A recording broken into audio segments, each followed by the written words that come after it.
Si j'avais d'argent, mes amis, je bâtirais une maison.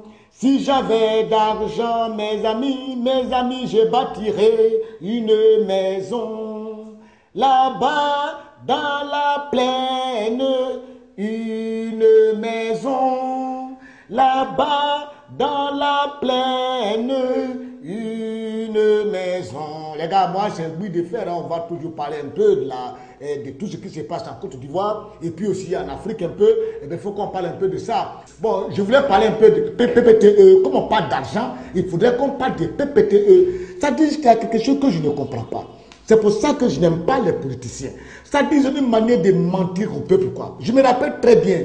Moi, j'ai vu dans un journal, on dit que PPTE a été initié par Henri Konan Bédié. Bon, moi, je n'avais pas vu ça. À ce temps, je ne savais pas que PPTE existait. Mais c'est au temps de Gbagbo Laurent que j'ai vu, j'ai entendu le mot PPTE. Pays pauvre, très endetté. Quand nous-mêmes qui sommes là, on a appris que Gbagbo a déposé un courrier pour qu'on soit PPTE, mais on a critiqué.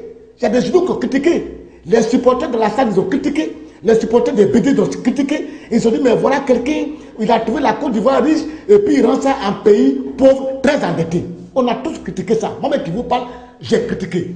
Alors, ce qui m'a paru bizarre, quand on est arrivé dans cette affaire de achèvement bien quoi là, ça dit PPTE est fini, on va maintenant avoir beaucoup d'argent.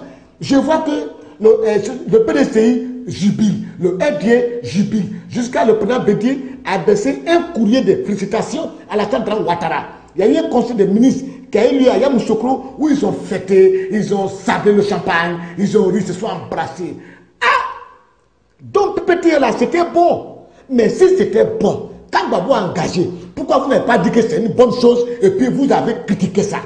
Les gars ayent toujours le courage de dire quand quelqu'un fait quelque chose de bien, dites que c'est bien parce que je ne peux pas concevoir que Gbagbo ait introduit à faire des PPTE et que le PDCI, le RDA, ait dit que c'est une mauvaise chose. Il est en train de présenter la Côte d'Ivoire comme un pays pauvre, très endetté. Et aujourd'hui, PPTE arrive, ça donne beaucoup d'argent et vous êtes content encore.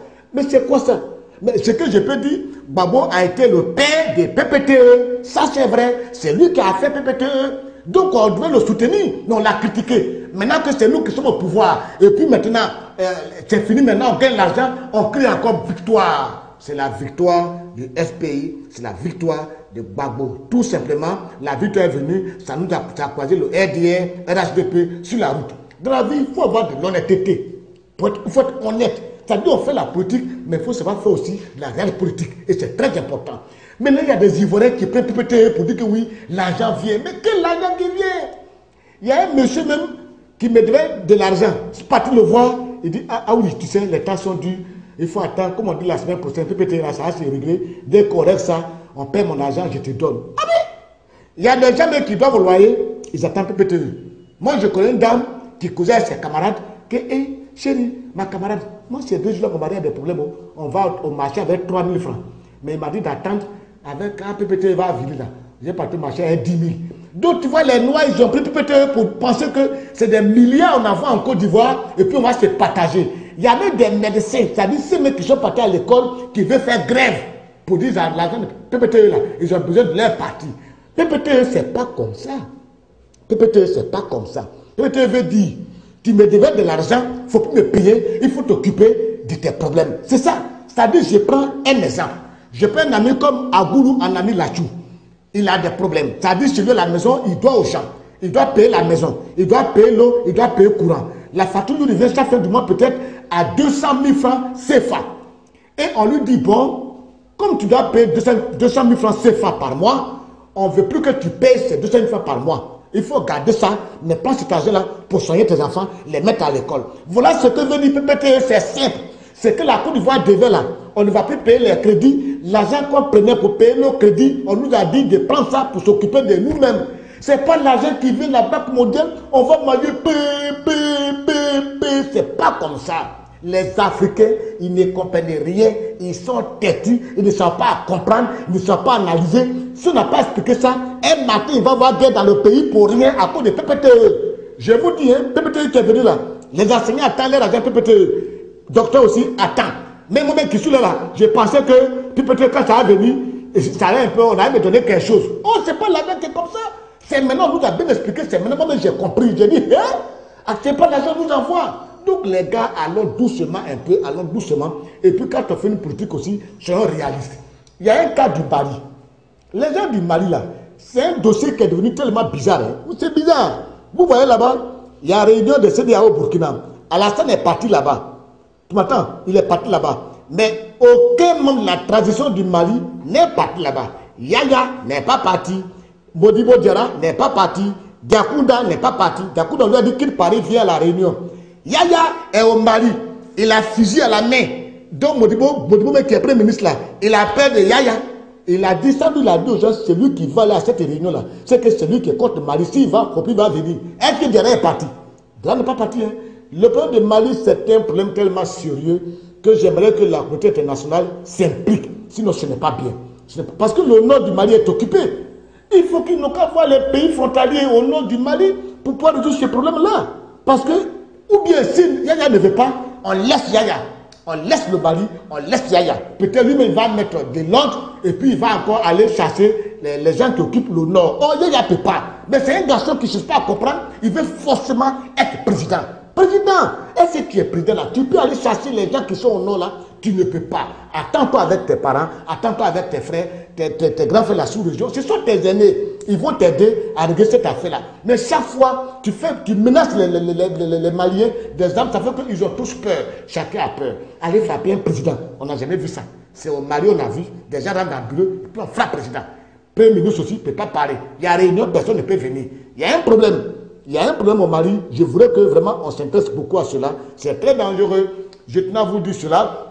Et puis, je tiens quand même à remercier. Il y a des amis qui sont à Londres qui m'appelaient. Monsieur Gui, ça c'est mon ami, il s'appelle Apollinaire Kona. Il a mis une émission, on appelle ça Ivoire Découverte sur une télévision, on appelle ça Ben TV à Londres. Ils sont prêts à m'inviter. Les gars, ils sont à votre disposition. Invitez-moi quand vous voulez. Et puis, je tiens à dire quelque chose à des amis en Europe. À Londres, aux États-Unis, je passe de tout le monde. Ça dit des gens tels que Mohamed Lamine, tels que Touré, c'est un ami aux États-Unis. Il y a Tina qui est au Canada, chérie, appelle-moi. Quand on t'appelle, ça passe pas. Moi, je ne comprends pas quand même. Chris Edou, je les salue, mais je vais vous dire quelque chose. Et puis, mon ami Stéphane Behem, il y a des gens qui attendent beaucoup de choses, c'est vrai. Tu sais, de la vie là, quand on parle des gens, toi aussi, si on parle de toi, vous dites, parce que si tu critiques les gens, c'est que toi-même, la dernière fois, j'ai mis dans les journaux, Guy Defay a été séquestré par une dame, je ne dis pas son nom, mais tu sais, moi aussi, je n'ai pas de responsabilité d'État. Bon, tous les garçons font ça, hein, c'est-à-dire, bon, tu as ta femme à la maison, et puis tu as un petit truc à côté qu'on appelle sacoche. En bon français, on dit maîtresse, mais nous, en Côte d'Ivoire, on dit sacoche, c'est-à-dire petite sacoche, avec ça, tu voyages souvent. Donc, c'est comme ça se passe. Mais les sacoches là, c'est-à-dire les maîtresses, les deuxièmes bureaux là, ils sont fatigants. Ils sont fatigants de... Elle veut forcément devenir premier, ça veut prendre la place de premier là. Je dis, mais ce n'est pas bien. L'autre qui est premier là, toi tu es deuxième. L'autre est premier, c'est-à-dire il est là depuis 1996. Toi tu es deuxième, tu es là depuis 1900, tu es là depuis 2000. Et il te faut attendre. Il faut attendre ton tour. Non.